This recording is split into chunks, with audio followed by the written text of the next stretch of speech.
Good morning, good afternoon, good evening, wherever you're joining us from. Welcome, everybody. My name is Dorit Donoviel, and I'm very excited. I'm really grateful for everybody for joining us. What a marvelous time for human space exploration. Unless you've been asleep, you should know that SpaceX is launching astronauts from US soil to the ISS. And in September, they're taking private citizens to space. Mars Perseverance, Moxie made oxygen on Mars, and Ginny, the mighty tiny helicopter, flew on Mars and sent back images. What an amazing time for space exploration. We are going to be a multi-planetary species, whether you're ready for it or not. My name is Dorit Donoviel, and I have the pleasure of being your moderator and host today for the first of several monthly discussions. My day job is being an associate professor at the Center for Space Medicine at Baylor College of Medicine. We're based in Houston, and I also am director of NASA's Translational Research Institute for Space Health. We call it TRISH for short. It is a consortium of Baylor College of Medicine together with Caltech and MIT. Our job is to find and fund the latest breakthroughs in health innovations for ensuring that humans, when they're exploring space, remain healthy and are able to perform their jobs well. We help extend the reach that NASA has into areas and communities that typically don't engage in space research. And we invest in things that may seem like science fiction today, but really are necessary, because in the future, when we do send humans to the Mars surface, it's going to be a very challenging environment. So we really do need those breakthroughs and innovations. Bots before boots. We've done those bots now, and they've been highly successful. And it is absolutely time to do the boots. So this series, which we've called Why We Go, is just a lovely collaboration that sort of came up organically through conversations I had with my partner in crime, Dr. Lindy Elkins-Tanton, and you'll hear from her in a few minutes. It is a collaboration between TRISH and our friends at Arizona State University, the Interplanetary Initiative. What we're going to do is we're going to talk candidly with a lot of different experts about not only the science and separate science fiction from science fact, but also the humanistic elements of space travel. We're going to be recording all the sessions, and those that have signed up for these sessions will get an email with the link to the actual recording of the presentations in about a week's time. But if you didn't sign up or you were watching this late, it's also going to be posted on the YouTube channel for ASU, and we're going to be posting it on the TRISH's website. This session today is going to be really fun, and I'll tell you about it in a minute. We also have 3 other sessions that have been planned. They're going to be really cool, and you're going to want to join us. On May 20th, we're going to talk to a scientist, and we're going to talk to a physician, a space physician, about why going to space is going to be harder for humans than it is for bots. Seems obvious, right? But some of the physiology and medicine behind how do we make sure that when we send humans to space, we keep them healthy. And we're learning a lot from those discoveries about disease states here on Earth as well. So join us on May 20th. On June 17th, we're going to talk about the social and legal aspects of having human colonies in space, whether it's on the moon or on the Mars surface. I think you're going to really enjoy the conversation. And on July 22nd, we're going to talk to Jim Bell from ASU. We're also going to talk to Jeff Hoffman, a former NASA astronaut who is a member of the TRISH management team. He is part of the Moxie team that just made oxygen on the Mars surface. Yes, it was only 10 minutes worth for one astronaut to breathe, but it's a start. We're making oxygen on Mars. Jim and Jeff are going to be talking about terraforming, whether that's even a possibility. Today, it's my pleasure to have a couple of our speakers who are going to talk to you today about the big picture. Why do humans explore Mars? I get a lot of questions being director of a NASA-funded institute. we got a lot of problems here on Earth. Look at the pandemic. You know, people are dying. We have a lot of medical issues that we have to deal with. Why the heck are we spending money on going to space? Well, it's one that is a great question. I mean, I myself am a biomedical researcher. I'm a biologist. I'm fascinated with keeping people healthy, and I'm very committed to keeping people healthy here on Earth. But I will pose to you the fact that by going to space, we are absolutely driving ourselves to be better, to be healthier, to develop new innovations that absolutely improve our lives and our health here on Earth. And I have a lot of specific examples to give you. Just shoot me an email and I'm happy to provide those. So I will be guiding the conversation today. And if you have questions, do put them into the Q&A feature. And at the end, we'll try to address a few of them. If we don't get to it, I promise you, we will answer your questions. Go ahead and put them in an email to either ASU Interplanetary Initiative or to TRISH folks. Before we move to the panelists, I want to introduce my partner in crime, Lindy. Lindy is just the most wonderful person because she is so smart and so accomplished, but she's also a humanist, and she's absolutely committed to education and extending the reach of the science that we do. She's also a bona fide kick-ass planetary scientist and has been selected among many, many proposals to lead an exciting mission that's coming up. It's called the Psyche Mission, which will explore a very interesting asteroid. It's got a lot of metals on it, and it's going to launch in 2022. And she's incredibly busy right now because she's putting together all the instrumentation and figuring out the science that is going to launch in just a year's time. But she's taken time away to meet with us today and to tell you just a little bit about the Interplanetary Initiative at ASU. Lindy, go ahead and take it away. Dorit, thanks for that kind introduction. Oh my gosh. Taryn's going to put up a slide about Interplanetary, and I'm just going to tell you a little bit about the initiative that we're doing at ASU and talk a little bit about also how you can be involved. I think the reason that Dorit and I hit it off so strongly, like the first time that we ever met virtually on Zoom, and we've actually met in person too in this crazy year, which is amazing, was that we both have what she described as, it's not science fiction, it's reality. We're looking at the future of humankind and we're trying to see how we can guide us all to a better future in an interdisciplinary way. So at Arizona State University, our president, Michael Crow, and I started a few years ago our Interplanetary Initiative.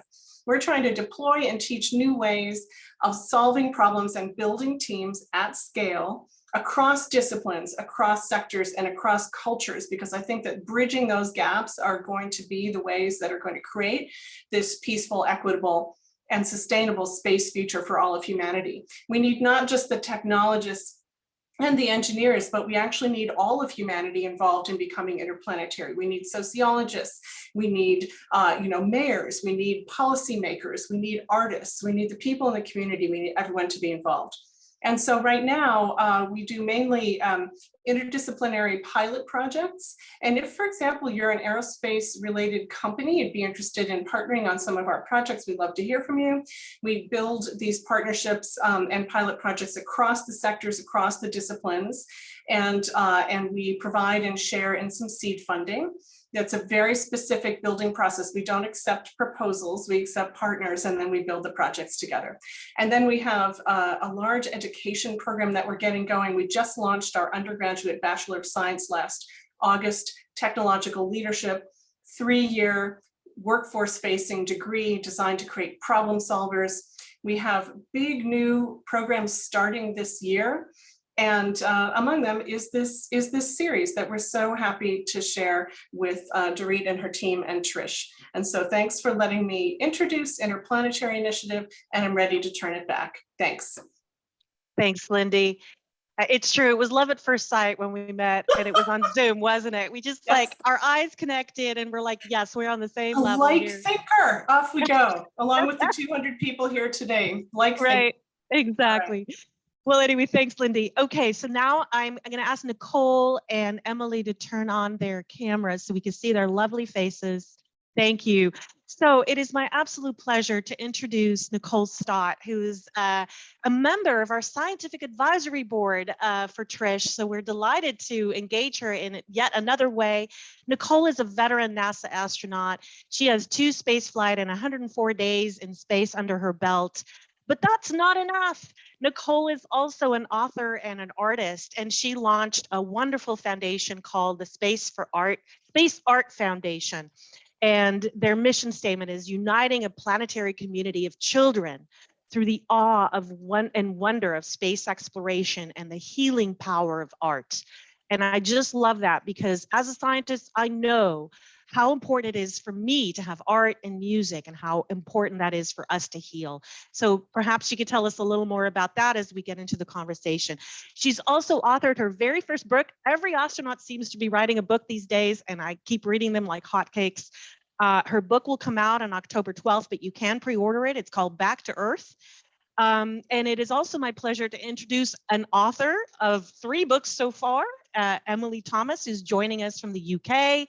She has a brand new baby who she, I guess her husband has taken to keep quiet, and is late in the day for Emily. This is why we're doing it so early. Emily is an associate professor of philosophy at Durham University.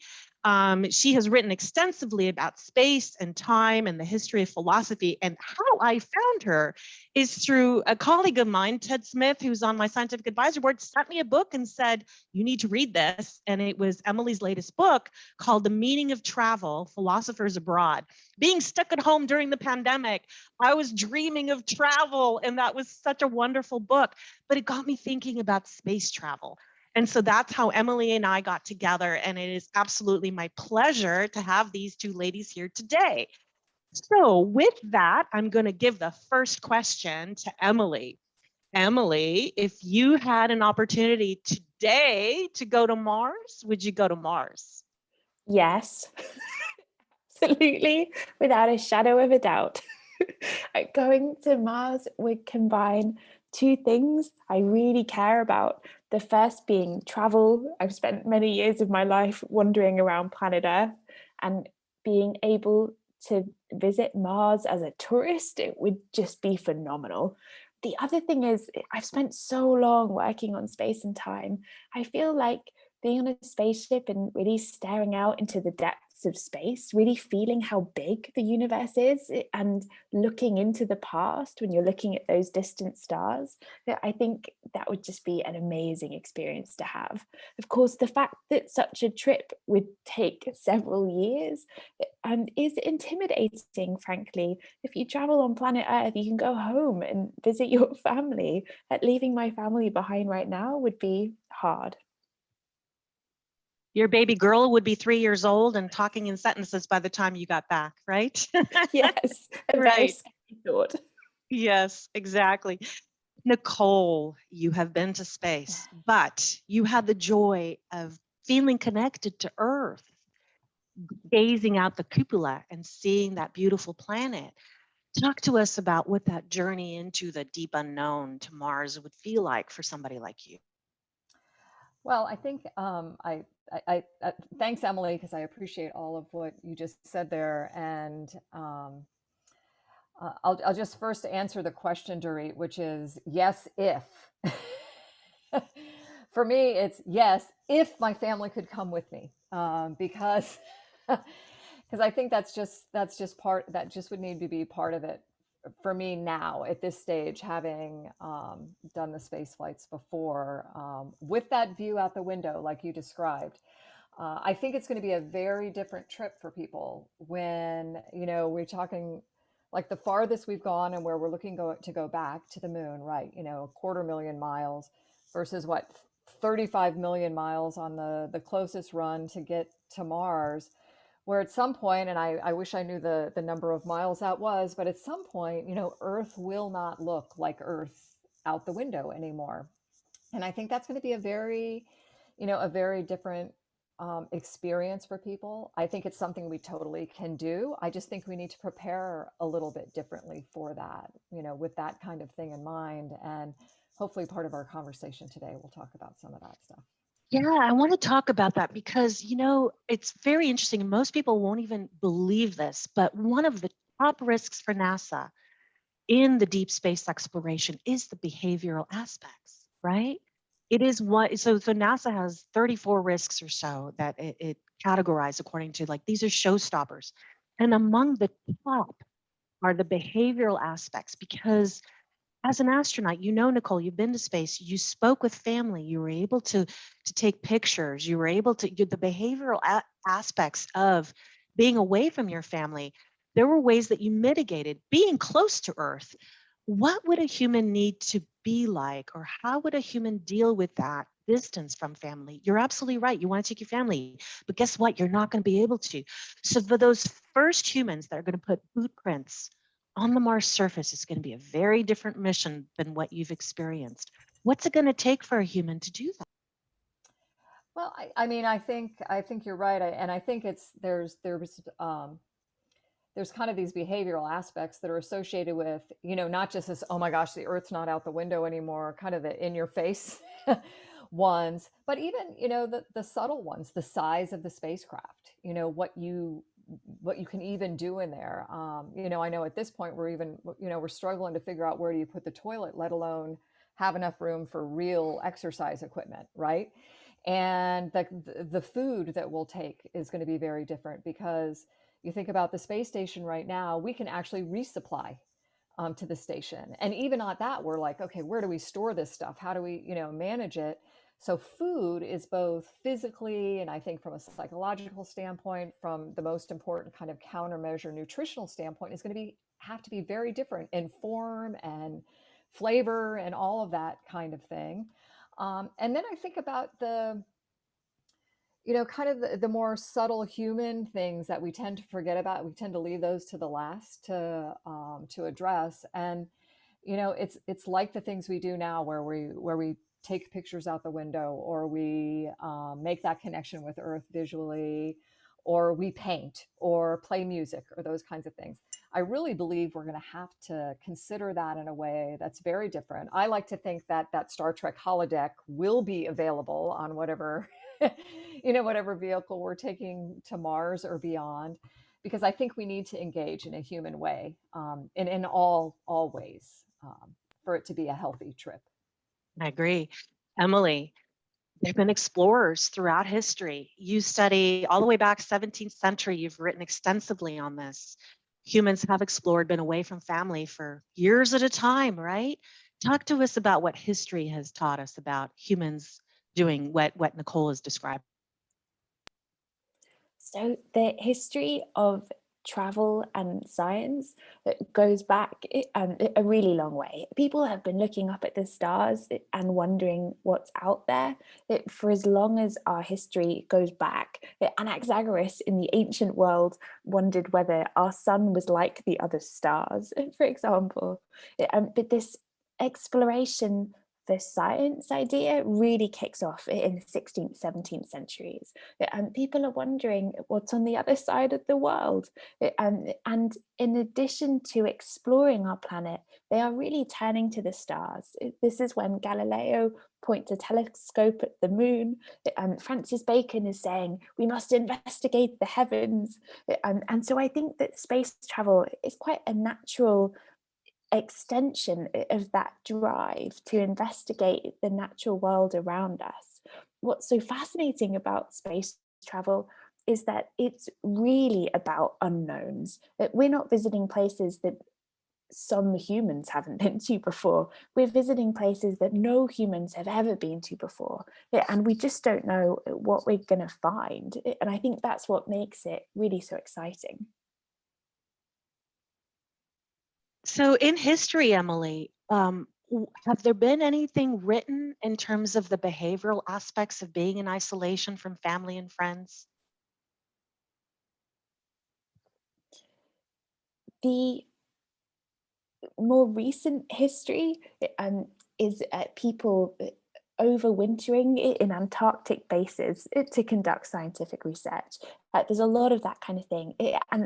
And of course, there are various experiments being run where scientists are living in bunkers for extended periods of time, and we're trying to monitor how they cope with that.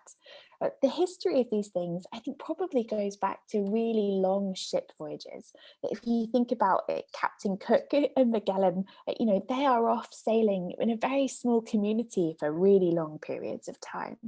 And it's hard. I mean, Darwin on the Beagle, that was a voyage that lasted several years. And I think the challenges they face there are threads that are common to what we're going to face with space travel. Not the same, but things that are similar. Let's talk about the types of people that explore and the types of people that go to space.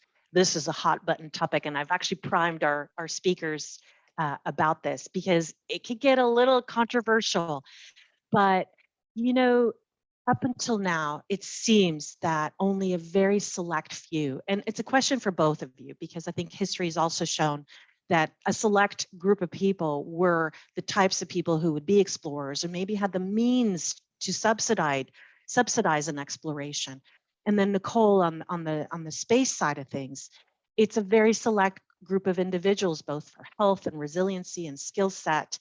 And, I don't think the average person has ever conceived that they could take part in space exploration. It's always been something that's too far away, not within reach. But like travel today, it used to be only very few were able to travel, even 100 years ago, right? Today is much more accessible. And I actually believe that space travel will someday become a lot more accessible to most people, and I'm starting to see some of that. So that's the conversation I want to start with. Let's talk a little bit about accessibility, the types of people that go. What do you see looking back in history and looking into the future? And then everything's on the table, Nicole. Let's talk about diversity and the space program. So I'm going to start by asking Nicole to address this topic of accessibility, diversity, all those things, and how space can unite or divide. And Emily, then I'll turn it back to you for your comments. This is one of those questions I hate too, but but there, not because it's not something we shouldn't talk about, but you mentioned something, Dorit, which was like, from the accessibility standpoint of thinking, oh, only other people get to do that. Why should I even consider it? I can tell you, astronauts who ultimately get selected to do it feel that way for a long time too. I mean, before I ever picked up the pen to fill out the application, that was my feeling was, oh, why would they ever pick me? That's something other special people get to do. So there's this, I don't know, there's this self-doubt in us, I think, along the way where we question if we're even somebody that should be considered, right? I'm very thankful to mentors who encouraged me to pick up the pen, the thing I had control of, to even put myself in the running. I think one thing that, if we look at the International Space Station program, just the success of the mission of that program in this, plus 20 years now of 5 international space agencies representing over 15 different countries, with crews living and working in space peacefully, successfully for this, as long as my son has been alive. To this greater good mission, I think, is what underlines it, right? This idea that everything we're doing there off the Earth is for the Earth. I love that space station motto, because I believe it is, even when we talk about going to Mars, it's ultimately about improving life here on Earth. And we have demonstrated so beautifully through this program how the diversity of experience, of thought, of culture, and all of that coming together makes for a much more successful, creative mission. And I think we just continue to push that forward. NASA, I could talk all day, really honestly, about why I think NASA itself, if we just look at the NASA human spaceflight side of things, how NASA is this really amazing, wonderful example of diversity and inclusion, and continuing to push that way. Now, that's not saying that NASA doesn't have room for improvement. Absolutely, everywhere we look, I think there's room for improvement. But in terms of looking for an example kind of across the board of how this demographic, this experience, this cultural, race, everything kind of mix has come together over time within an organization, I think NASA is just, and I will say that with respect to human spaceflight, because that's what I know. We need to kind of figure out what was the secret sauce in all of that. and spread that out there, like share it in a way that other industries, kind of step on board and acknowledge the, the benefit of it. And then I'll just close by saying one thing about accessibility in terms of over time. I think we're just, we just have to accept that there is going to be this gradual evolutionary kind of increase in access to exploring space. I personally believe it's becoming more accessible. Just the things we've seen, what you mentioned in your introduction, Dorit, are the kinds of things that are examples of that. But like travel in general, like flying on an airplane, how, when I was growing up, we really had to think seriously, if at all, about whether we would be able to fly, on from one place to another. And now it has become kind of something that just seems routine. And I know it's not routine for everyone yet, right? I like to think, and I believe that the space flight is going to evolve that same way. I think we just are all right at this place right now where we want it to happen for everyone right now. I mean, I want my mom and sisters and my husband and son to, lift off the planet and see Earth from space the way I did for a number of reasons. And I think it's true for, the population as a whole. So I will zip it now because I can ramble forever, but hopefully that answered the question. And I'm going to come back to the number of reasons in a minute, okay? Because you've been thinking about those reasons, because I want people to hear what you have to say about that. But Emily, your turn, diversity, and what have you seen in history and exploration and diversity? So historically, with regards to tourism, in the West, it has absolutely started as the province of rich white men. And very slowly, as history has progressed, so you have these wealthy Europeans going off on the grand tour, and slowly, little by little, tourism became more and more accessible to the middle classes, and now eventually to the masses. And I have no doubt that space travel will eventually go the same way. We already see space tourism for the ultra, ultra rich, and I think it will very gently filter down. The particular issue, I think, faced by space travel in science is, of course, around gender and race. And again, I think that's because in the West, the history of both science and travel are so dominated by wealthy white men. If you Google famous lists of scientists or famous lists of travelers, they're going to be dominated by white men. And institutions like NASA have indeed made great strides towards increasing their diversity. Nicole mentioned the secret sauce, and I've done a bit of research on this. Part of what physics in particular is extremely good at doing at university level is retaining non-white men. So, for example, in the UK, physics undergraduate courses start off with something like 25% female students, and then they maintain that level right up into professor level. They don't drop. They don't drop too many women. They don't have a leaky pipeline. Whereas other subjects like philosophy, I'm ashamed to say, start off with 50% undergraduates women, and by professor level we're down to about 17%. So clearly physics is doing stuff right, and I think that's how they've managed to increase the diversity. They don't have a leaky pipeline.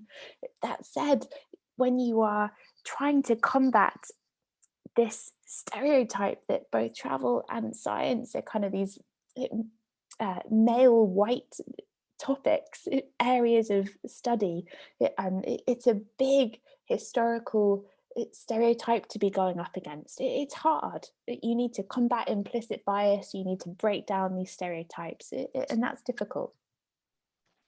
Thanks for that. I'm going to come back to what it is now about being in space, and I'm going to frame it as the question of, we've got bots on Mars. Why the heck do we need boots? It is so much more expensive and so much more dangerous. Shouldn't we reinvest all that money in other things here on Earth? Why boots? I'll start with Nicole, and you can tell me why you want your family to go to space. Well, because I want them to take me with them. That's a just a selfishly motivated answer right there, right off the top. Um, you know, um, when I get this question, I struggle with it a little bit because I have to go a little bit namaste and find my happy place and stuff. Because first of all, we talk about all this money getting spent in space, right? Not a cent, not a cent is spent in space. It is all spent down here on Earth. And probably to bore the brain cells out of everyone, it's like it's all spent down here on Earth. And if we look at the amount of money that's spent, not even a line on the pie chart, not even a line on the pie chart. And I wish I would have remembered what I had heard about something the other day where 1% of the budget is spent on it. No, no, no, no, no. It's point. No, it's no, no, 0.4. It's no. I know. 1% of money was spent on something else. Something else that I thought, and I listened to that. I heard Gabby Giffords tell this statistic. She said Americans spend more money on dog food than the U.S. spends in the space program, and this was many years ago when Gabby was still in the Senate. That's what she told me. I don't know if that statistic's still true. But well, I think there's a lot of examples. There's that. There's your coffee. The pizza. Whatever those things might be. But there was something that was very deliberate government spending that was 1% of the budget. And I mean, I wish I could remember what it was when, like you say, less than 0.5% is spent on all of NASA.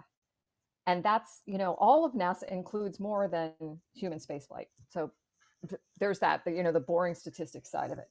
But it's legit. You could take all of that money, throw it at something else, and it's not like a drop in the bucket for a lot of things that are funded. I want people at a very basic level, even if it's, looking out the window of a space station, or like, the folks that are going to be launching on that Inspiration 4 mission in September or whenever that ends up being, where they've modified the Dragon spacecraft to have the observatory in place of a hatch. I want people to have their face in one of those windows so they can like experience the intensity, I think, of that awe and wonder. Which honestly, I will say to you, you shouldn't have to go to space to experience that. You should be able to find that around you right here on, on this planet. You shouldn't have to go to space to experience that. But I want people to be able to experience it that way. Out of that comes an acknowledgement, like an acceptance, kind of it puts itself in you of who and where we are in space together already, right? This holy moly, I live on a planet becomes a reality that I don't think we all necessarily actively consider in our daily lives. And I think we should, and with that, it's like, man, and we're all earthlings, and only border that matters, thin blue line of atmosphere, right? And just this identity of interconnectivity of everything and everyone that this planet, supports. I think there's significance in accepting that. And out of that comes, this desire to behave like a crewmate and not a passenger on this planet, right?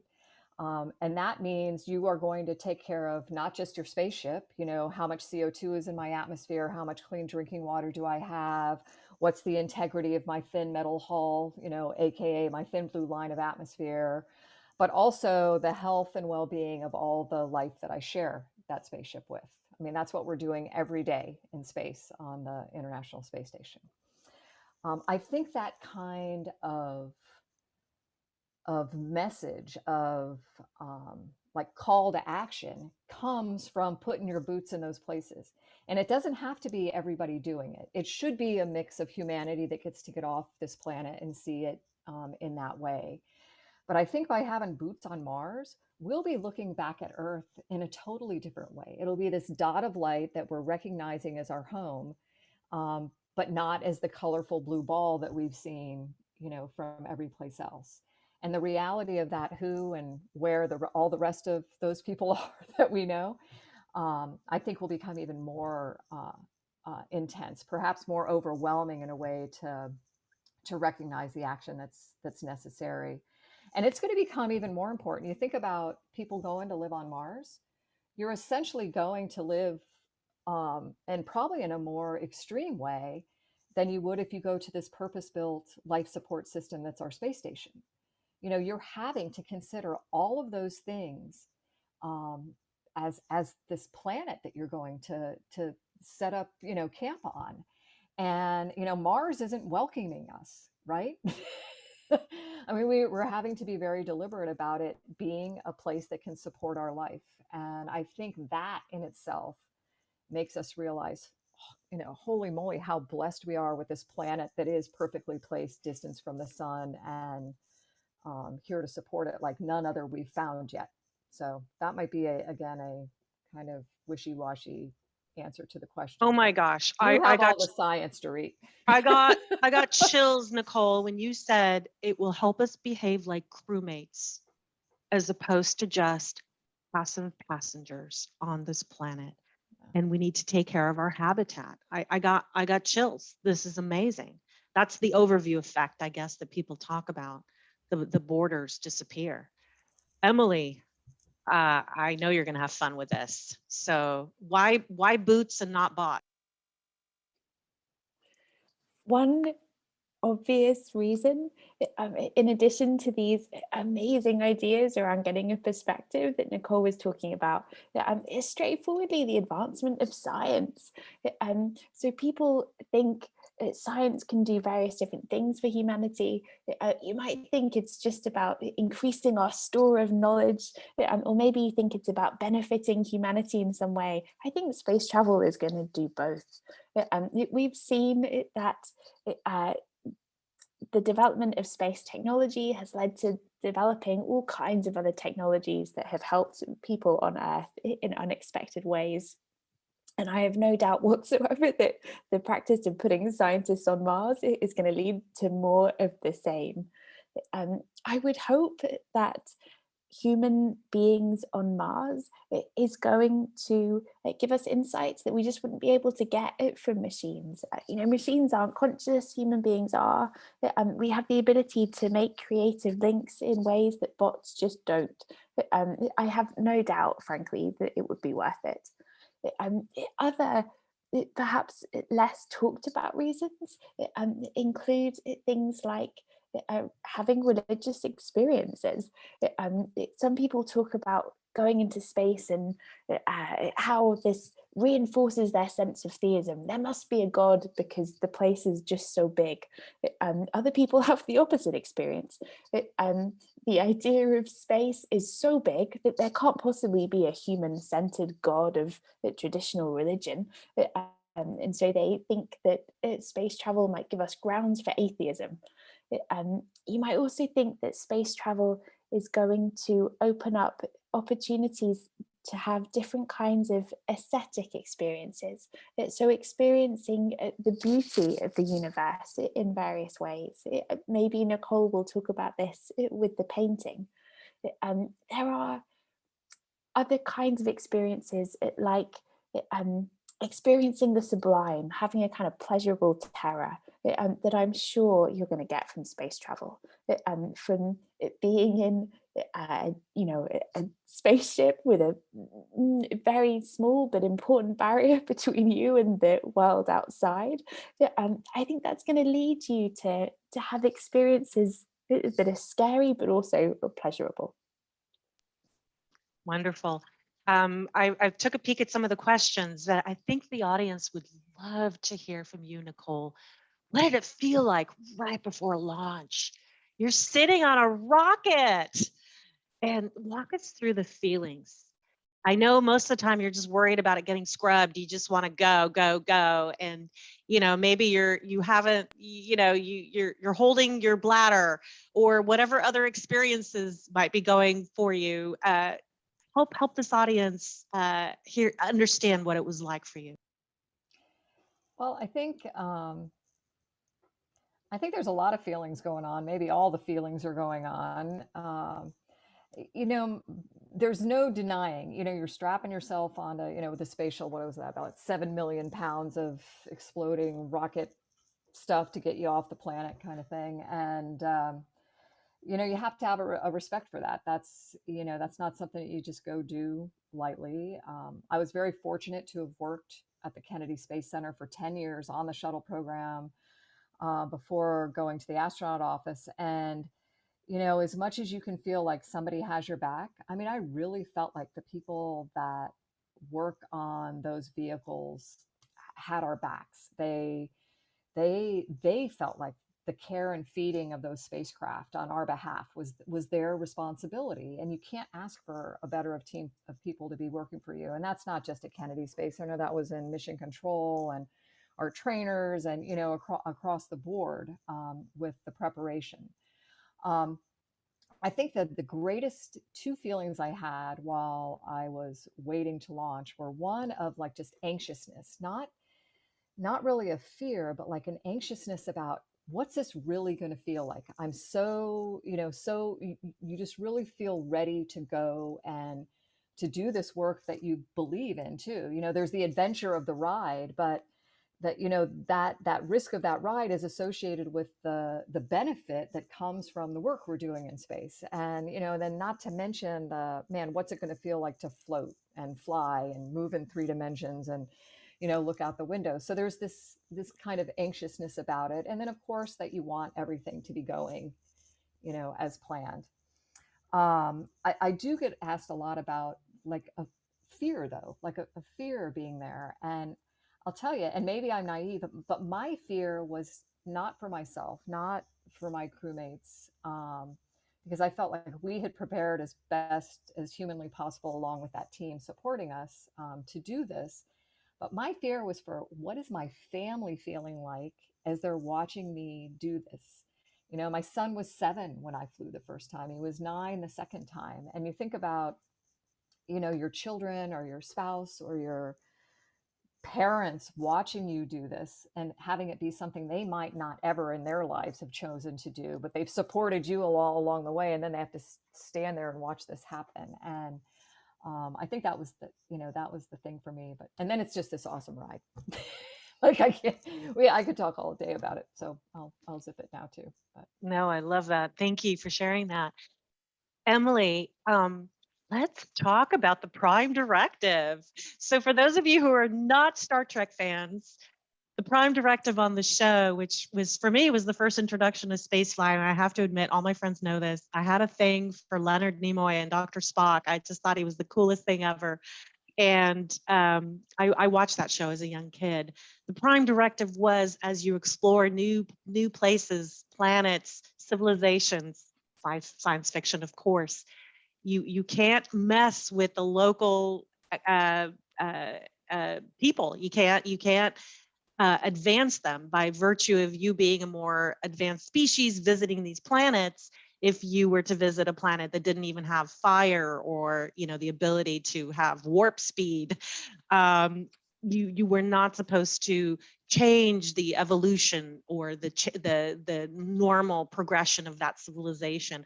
And of course, we were just laughing right before we started this, that they ended up messing with every civilization they showed up at. I mean, they ignored the Prime Directive. But we do think about that. So Mars, we know, well, we don't know whether there's any life there. There may be life that's probably bacterial or some sort, microorganisms. But NASA actually has a whole division that's called planetary protection. And guess what? It's not about protecting Earth. It's about protecting new places where we go. We certainly don't want to be leaving our garbage in space. We don't want to be, introducing novel types of, microorganisms that will change the planet. And in fact, before even the Mars Perseverance and Ginny and all those instruments, before they go to space, they get sterilized, they get cleaned, and things that are actually not open during the travel and the exposure to the vacuum of space, actually, they have to really be very thoughtful about how we are introducing potential contamination on a planetary surface. And so I want Emily to talk a little bit about this, because I know that history is rife with all kinds of bad things happening when travelers go to new places. And so talk to me about, as you're conceiving of space travel and what our role will be if, we are able to put boots on Mars and we are colonizing the planet, the philosophy behind that. the social implications, the moral implications of changing that planet by us just even visiting it as humans. So, Star Trek's Prime Directive is, of course, about interacting with sentient beings, whereas what we're talking about on Mars, it is interacting with likely, if there is any life there, much lower forms of life, potentially plant life or extremely teeny tiny forms of animal life. And I think what underlies the concern with affecting environments like Mars is really that we value diversity, and we think that it's really precious to have a wide variety of life forms, and the worry with contamination is that we would destroy them. I mean, there are terrifying statistics about the number of creatures that are going extinct on our planet every day as a result of human action, and we definitely do not want to repeat that mistake there. We want to allow these alternate forms of life to flourish in whatever forms they may take. When it comes to the Prime Directive and interacting with sentient life forms, there are an awful lot of assumptions packed into this directive not to interfere with other societies. And I would really like to unpack them a little bit. So I wonder, for example, is the Prime Directive thinking that if we are technologically superior, then we're also morally superior, and that's why we should be the ones making the decision not to interfere with them? I mean, you might think there's a case to be made that if we have technological superior medical science, for example, that we should be helping a race of sentient beings that has less, that has an inferiorly developed medical science, or is the assumption that humankind is going to be a bad influence? As you say, throughout history, the history of human exploration is often dark. Western explorers introduced all kinds of awful diseases and waged war on peoples that they found in other places. Perhaps the Prime Directive is thinking, well, we don't want a repeat of that if humans come into contact with them. So when we produce these guidelines for how we are going to go beyond Earth, I think it's really important to think about what we're hoping to achieve. Like, what are the principles underlying the guidelines? Yeah, no, that's really good. There's some questions coming in, and there's a lot of them, and so it's I'm probably not going to get to all of them. But I want to go back to the behavior aspects in a closed environment. And that actually would be a question for both of you. But we'll start with Nicole, and then Emily, if you could talk a little bit about that. So an expeditionary team, whether it goes to space, whether it goes on an expedition to a new place, has to work well as a team. And each member has to complement the skill sets, work well with each other. You're in conditions where you are in a very harsh environment, and making sure that your whole crew is successful and healthy is paramount, not just to the success of the mission, but also to yourself. So we can learn a lot from that, because I think, Nicole, as you mentioned, looking down at the earth and seeing humanity as your crew or your teammates, as opposed to just being just every man for himself, is something we can all learn from expeditionary, what NASA call expeditionary behavior. And NASA actually looks for individuals that have expeditionary behavior. And I had to have somebody explain that to me. What does that mean? So tell us a little bit about expeditionary behavior, Nicole, and how were you trained? How does NASA look for people who have that sort of behavior and mentality? And then when you're done, maybe Emily, you could speak a little bit about that to expeditionary behavior in Earth explorer. Well, I think it's hugely important. I think NASA has done just like an increasingly better job too with the hiring of astronauts. I'll say that, the way an astronaut interview goes now, or at least it has in the past 20 years, is, primarily it's not about your resume. Once you get to the point of coming for an interview, you qualify as far as the paper goes, right? So, the bulk of the interview is really like a conversation with this selection board. And I think as a group, as a team of, the interviewers, you're looking, number one, maybe in the simplest way, would I want to be locked up in a spaceship with this person for, 6 months or, more traveling in space? Just a very kind of human gut kind of feel to that. Is this a person that is more than just what I'm getting in the resume than what's on paper? Does, and what they've studied, or have they thought about it and applied it in a way that really is about solving problems, about making life on Earth better already without even going to space? Do they have kind of experiential, ways about them that isn't necessarily tied to, just what they were studying in school? I show a picture of my astronaut class when I do a presentation, and you look at it and it's not all that exciting from a racial or a gender standpoint, but from an experiential standpoint, when you look at that picture, if you know those people, holy moly. I mean, all of us somehow got to that seat, at the same time, as part of this class. But every person got there with different experience. Every person, we had oceanographers, geophysicists, engineers, medical doctors, the, military test and fighter pilots and stuff, and submariner. And then we also had race car drivers and near professional water skiers and artists and chefs and house builders and rock climbers and, what are those? The rapids, water, row your boat down the thing. I can't think of the name of it right now, but all of these kinds of things where they're like kind of stretching themselves outside of just, work and study. And I think in the simplest way, expeditionary wise, you want to know that you have that kind of background in people. You want, through the training we do, you want each individual to be able to discover their own strengths and weaknesses and acknowledge those, and then look at their crewmates and say, okay, here's why we're all working together, because where I have the weakness, that guy really is shines, and we need to take advantage of that to bring the whole mission together. I think it speaks to the diversity, idea in so many different ways at every level of it, and why that's important. But then at the same time, while you want to know whoever you're flying with is going to put the torque wrench away, set back to zero, simple things like that, you also want to know you're going to enjoy yourself with this group of people.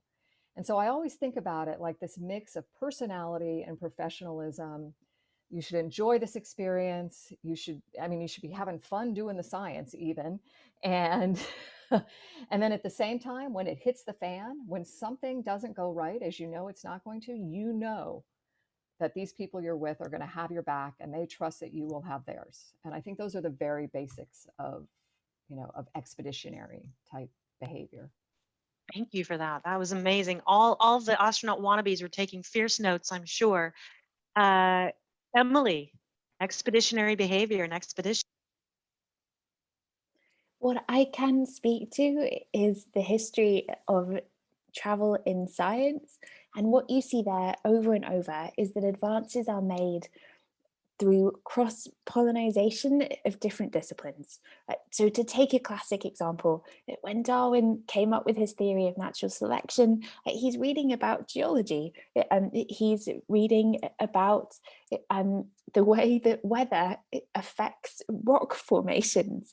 And these things are not obviously relevant to explaining why living creatures appear to change their form over time. But he's putting these different things together into a mix. And so when it comes to big scientific expeditions, I think exactly as Nicole says, you want a real diversity of backgrounds. You want people who are going to be talking and sharing ideas in unexpected ways, making new links. And I think that's the kind of thing that's going to lead to the biggest leaps in progress. Fantastic. Again, the question of diversity. Question came up, and this is perfect because it's something I wanted to circle back to. Given Nicole, your background in art, talk a little bit about art and music and other things, and then back to you, Emily, about what have you seen in the arts and how that's enhanced the scientific journeys as well. Well, I think I'll speak to it just from the, from the spaceflight experience standpoint, and, human spaceflight in particular. And this might go to the bots versus boots thing as well. I think as humans, we want to experience these things as humans, right? And so to me, like painting in space or playing music in space, or like my friend Karen, quilting in space. I mean, these kinds of things, I think, are really about putting the human in human spaceflight. And they've been going on since the beginning of it, right? Alexei Leonov with his colored pencils sketching orbital sunrises out the window on one of his first flights. And then during Apollo Soyuz, just using the charcoal pencils to sketch portraits of all of his crewmates. Tom Stafford still has it on the wall of his home. We see pictures now from the space station, our friend Katie Coleman playing her flute, Cruz doing jam sessions, Karen quilting. And I would say even, every astronaut, whether you were a photographer before you got to space, you become one when you're there because you want to capture the memory of the experience, I think. And I think the same is true for travel just in general. You want to like get it into your brain cells and in a way that you can, then tangibly remember it later, and not just for yourself, but for everyone else you're going to want to share it with too. And so things like art and music, I think it allows us to engage audiences that might, for me, it was important that people know about the space station and the work that's going on there. And I enjoyed painting in space. I enjoyed painting now, but I think it was more important to me, like, to think about how could I use the art to engage audiences that might not even know there's a space station, and whether they like my artwork or not, they could then get the backstory. Oh, Nicole painted this thing based on this, this little chain of islands she saw, through the window of her spaceship, and then they become engaged some way, and why that's significant. And then, after retiring from NASA, for me, it was important to share the spaceflight experience. I wanted to do that in a meaningful way. And I started out just on this path of using my own artwork, and was very fortunately introduced to some folks that were working with kids in pediatric cancer centers right there in Houston. And, that's turned into the Space for Art Foundation. There's beautiful art spacesuits like this that our real spacesuit company, ILC Dover, has volunteered to quilt this artwork from kids all over the world, that, into these suits, and some of which have flown up to space, which is kind of cool. And, bring them together into these planetary kind of community projects where these kids that are going through the worst thing you ever want to imagine them going through in their lives, honestly, through the awe and wonder of space exploration. That's why I think it's so important, beyond just the science that we're getting from it, is that it allows these kids to transcend that experience at that time, to lift themselves up, and not just like mentally, but sit up stronger, to be talking and thinking about their own future, to be comparing what it's like to be an astronaut to what they're going through in the hospital. You have to eat all different kinds of food. You don't get to see your family and friends the same way. Your body's changing. There's the radiation, all of these kinds of things that are a definite parallel, which then again loops back to what you talked about in the beginning, Dorit, about this whole behavioral thing, is that these same kinds of things I think we're doing with these kids in hospitals and refugee centers are the kinds of things we're going to need to be considering for our crew members, our friends, when we're sending them further off the planet. And they're in a place that's so different to anything they've ever experienced. And whether it's the holodeck or painting on an iPad or, figuring out a way to virtually imagine Earth out the window, I think we need to do those things to help us all be stronger. Fantastic. Emily, just a couple minutes. Art. Art and science has this really long, tangled history. When Newton came up with his new scientific theory of space and time, it made its way into poetry and paintings of infinite seeming landscapes like mountains. And I think these things work the other way too. There's this theory being discussed in philosophy at the moment that some experiences are transformative. It's difficult to imagine how you will be after you've had them. Like, people quote things like going to war or becoming a parent. And you might think that going into space is one of those experiences too. If that's right, then art from space is going to help the rest of us understand what that's like, how that singular experience changes you in a way that you're just not going to get across with dry science journal articles. Art's a way of communicating things in a really visceral, powerful medium. And I think that's why we need art and science all together. Brilliant. I've had so much fun. This was perfect. There are tons of other questions that we just don't have time for, but I know several of them will be answered by future speakers. So join us again next month. We'll talk about the physiology, we'll talk about the sociology, and we'll talk about the morality, and we'll talk about the law of space, and we'll talk about terraforming. Lots of exciting stuff coming up. I want to thank Emily and Nicole for being so generous with your time and so absolutely honest about your feelings and experiences. And I'm going to leave you with this. So imagine that you are off the planet and look down on this planet and consider everybody around you as your crewmates. Take care of them, and let's take care of our spaceship Earth. Let's make sure our water is clean and our air is clean, and that everybody is able to be healthy and make the mission work. So with that, I thank you again for joining us and for the wonderful questions.